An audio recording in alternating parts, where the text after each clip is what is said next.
The warning signs can no longer be hidden. Russia presents itself as unbreakable, yet behind the polished speeches and staged confidence, its economy is unraveling at the core. This is not just about sanctions squeezing exports or oil prices dipping. What is happening now strikes at something far more dangerous.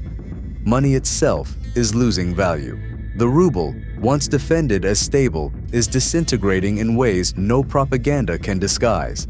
This isn't a temporary setback or a mild recession. It is the kind of systemic breakdown that spreads into every transaction, every household, every corner of daily life. Because when money falters, there is no substitute. Wages vanish into rising prices, savings evaporate, and the foundations of modern life crack. And so the question can no longer be avoided. If Russia's money is failing, what does that mean for the lives of millions who depend on it to survive?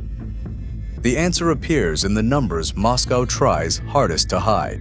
Official statistics claim the ruble is steady, but when measured against gold, the reality is stark. In September 2022, 1 ounce of gold cost about 101,000 rubles. By September 2025, that figure had exploded to more than 254,000 rubles. That's more than doubled in just 3 years.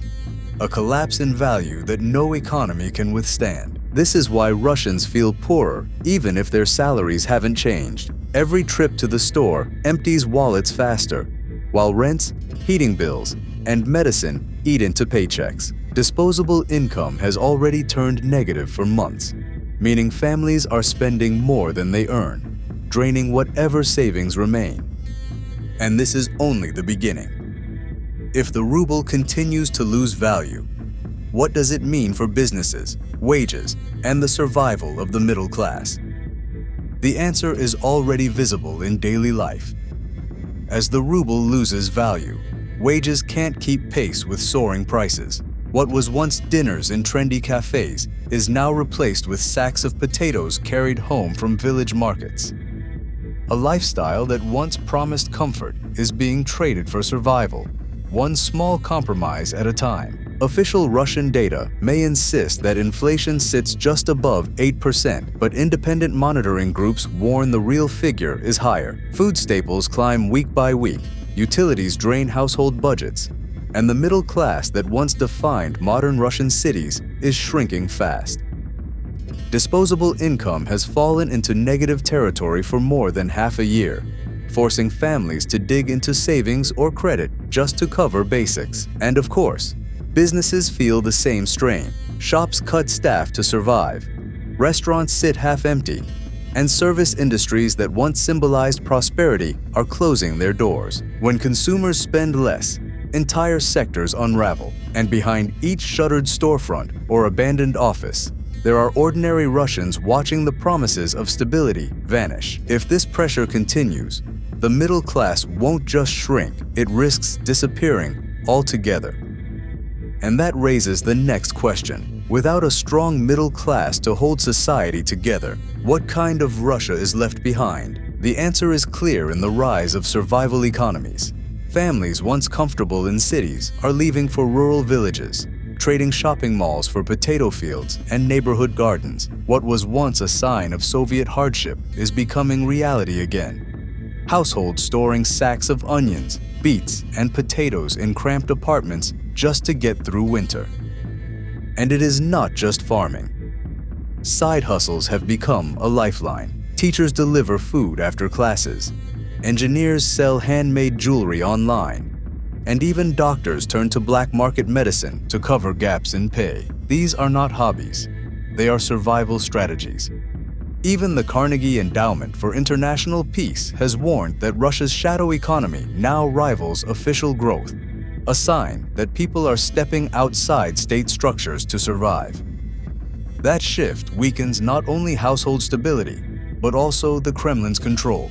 And that leaves us with the next question. If more Russians turn away from the official system and retreat into shadows, how long can Moscow pretend it still governs a functioning economy? The answer is already taking shape in real time. As Russians retreat from official systems and cut spending, entire industries begin to collapse alongside households. According to the S&P Global Russia Services (PMI), the service sector is contracting at its sharpest pace since 2022. Meanwhile, manufacturing's PMI has fallen to 48.2 in September, marking a deeper monthly contraction. Once thriving shops now sit empty, restaurants, salons, and small businesses close their doors. Retail chains retrench, cutting inventory and staff. In housing, new construction gets delayed or canceled, and local demand evaporates. As demand shrinks, supply chains break. Factories get fewer orders, then reduce output, then lay off workers. The IMF downgraded Russia's 2025 growth forecast to just 0.9%, highlighting weakness across key sectors. That modest growth masks deep structural rot. When industries falter, the illusion of stability cracks.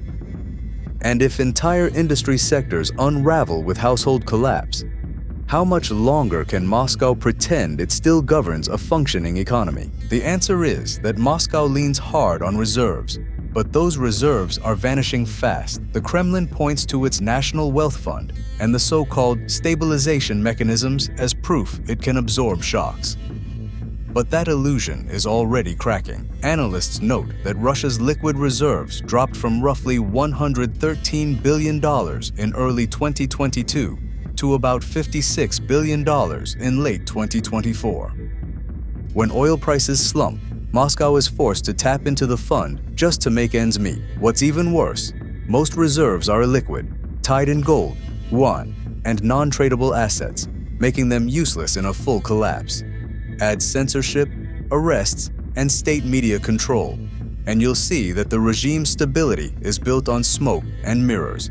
And if Russia refuses to change course, and the last tools it uses to slow the collapse keep failing, what kind of future remains for a nation already unraveling? The answer is already in motion. Moscow faces two possible futures, one drawn out and desperate, the other sudden and catastrophic, both haunted by the same central collapse of monetary trust. On the first path, Russia grinds onward in a long decline. Growth stalls, inflation stays high, and capital continues to flee. Just recently, Russians set a record for transfers to foreign brokers. In May 2025, alone over 52 billion rubles were moved abroad, demonstrating accelerating capital flight. As reserves shrink and confidence evaporates, Moscow patches gaps with harsh austerity, more controls, and increasingly aggressive repression. The system survives from day to day, but the citizenry bears the weight. On the second path, a breaking point shatters illusions. If a shock comes, whether it is a collapse in oil prices, a further tightening of sanctions, or a banking crisis, the fragile balance could tip, and the system might snap instead of slowly creaking. The system might snap, not creak. In that scenario, trust implodes not gradually, but suddenly, sending a wave through credit, banking, markets, and daily life. Which future wins is not a matter of desire, but of circumstance. And if Moscow cannot reform, if its tools fail one after another, then what remains is a long, grinding decay or a sudden unraveling, each with its own horrors. When money itself fails, what is left to hold Russia together? And more importantly, if the world's 11th